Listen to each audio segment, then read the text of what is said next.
15 ಗುಂಟೆ ಜಾಗ. ಆರೋಳಿಯಿಂದ 8 ಕಿಲೋಮೀಟ್ರ್ ಆಗುತ್ತೆ ರೋಡ್ಗೆ. ಅಂದರೆ ನೋಡಿ ಅದು ಟಾರ್ ರೋಡಿಂದ 100 ಮೀಟ್ರು 3ನೇ ಪ್ರಾಪರ್ಟಿ. ಫ್ರಂಟೇಜ್ ಬಂದ್ಬಿಟ್ಟು ಎಲ್ಲ ಮುಳುಗರು ನಿಂತಿದ್ದಾರಲ್ಲಿ ಇಬ್ಬರು 46ರಿಂದ 48 ಅಡಿ ಬರುತ್ತೆ. ಅದು ನಡ್ಕೊಂಡು ಹೋಗ್ತಿದ್ದಾರೆ ನೋಡಿ, ಅದು 20 ಅಡಿ ರೋಡು. ಪಕ್ಕದಲ್ಲಿ ಬೇರೆ ಫಾರ್ಮ್ ಹೌಸ್ ಇದೆ. ಅಲ್ಲಿಂದ ಇವಾಗ ನಾನು ನಿಂತಿರೋ ಪಾಯಿಂಟ್ಗಿಂತ ಬಂದು ಸೊ ಹಿಂದೆ ಇಲ್ಲೇನು ತೇವರಿ ಕಾಣಿಸ್ತಾ ಇದೆ, ಇದು ಪ್ಲೇನೇ ಗೊತ್ತಿರಲ್ಲ, ಅಲ್ಲಿಗೆ ಎಂಡ್ ಆಗುತ್ತೆ. ಸೊ ಅಲ್ಲಿಂದ ಈ ಮಿಡಲ್ ಪಾಯಿಂಟಿಗೆ ಬಂದ್ಬಿಟ್ಟು ಇಲ್ಲಿಂದ ಬಂದ್ಬಿಟ್ಟು ಲೆಫ್ಟ್ ಸೈಡ್ಗೆ ಎಕ್ಸ್ಟೆಂಡ್ ಆಗುತ್ತೆ ನೋಡಿ. ಆ ಕಡೆ ಹುಲ್ಲು ಬೆಳ್ಕೊಂಡಿದೆಯಲ್ಲ ಅದಿಲ್ಲ, ಕಡ್ಬಿಟ್ಟು ನಮಗೆ ಬ್ಯಾಕ್ ಸೈಡ್ ಒಂದು 75ರಿಂದ 80 ಅಡಿ ಬರುತ್ತೆ. ಫ್ರಂಟಲ್ಲಿ ನಿಮಗೆ ಒಂದು 46ರಿಂದ 48 ಅಡಿ ಬರುತ್ತೆ. ಹಿಂದ್ಗಡೆ ಎಕ್ಸ್ಪೆಂಡ್ ಆಗುತ್ತೆ. ಅಂದರೆ 2 ಪೀಸ್ಗಳು ಅಟ್ಯಾಚ್ ಆಗಿದೆ, 2 ರೆಕ್ಟ್ಯಾಂಗಲ್ಲು. ಕ್ವಾಚೆ ಏನು ಬರೋಲ್ಲ, 2 ರೆಕ್ಟ್ಯಾಂಗಲ್ ಜಾಯ್ನ್ ಆಗುತ್ತೆ. ಬಟ್ ಒಂದು ಫ್ರಂಟೇಜ್ ಜಾಸ್ತಿ, ಒಂದು ಕಮ್ಮಿ. ಈ ಪಕ್ಕದಲ್ಲೇ ಒಂದು 400 ಮೀಟ್ರಲ್ಲಿ ಊರಿದೆ, ಒಳ್ಳೆ ನೀರಾವರಿ ಬೆಲ್ಟು. ಸುತ್ತಲೂ ನೋಡ್ಬೋದು, ನೀವು ವಾತಾವರಣ ನೋಡ್ಬೋದಾಗುತ್ತೆ. ಇದೇ ಬಾರ್ಡ್ರು ನೋಡಿ, ಊರು ಇದು ಪ್ಲೇನ್ ಆಗಿದೆ, ಇದು ಲ್ಯಾಂಡು ಇದರೊಳಗಡೆ ಗೊತ್ತಿರೋದು. 15 ಗುಂಟೆ. ಆರೋಳಿ ಬಸ್ ಸ್ಟ್ಯಾಂಡಿಂದ ನಿಮಗೆ 8 ಕಿಲೋಮೀಟ್ರ್ ಆಗುತ್ತೆ.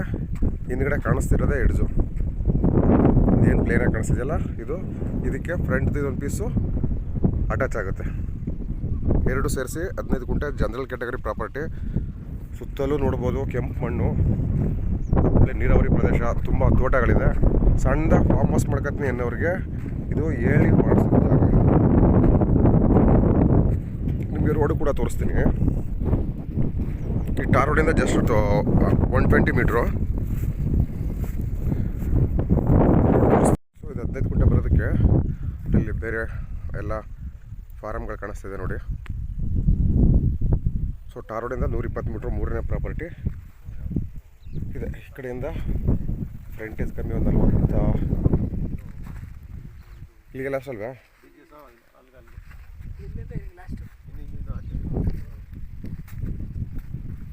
ಸೊ ಫ್ರಂಟೇಜಿಂದ ಲೆಫ್ಟ್ ಸೈಡ್ಗೆ ಎಕ್ಸ್ಟೆಂಡ್ ಆಗುತ್ತೆ.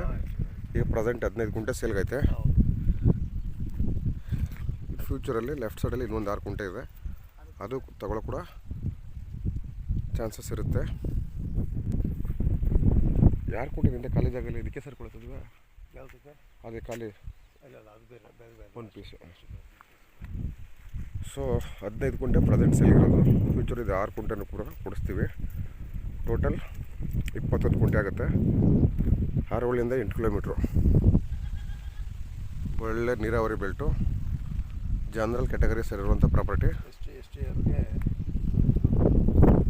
ಸೊ ಇಲ್ಲಿ ಪ್ರಪೋಸ್ STRR ಮುಂದೆ ಆಗಿದೆ. ಇಲ್ಲಿ ಇದರಿಂದ ಒಂದು 150-200 ಮೀಟ್ರ್ ಮುಂದೆ STRR ಪಾಸ್ ಆಗುತ್ತೆ.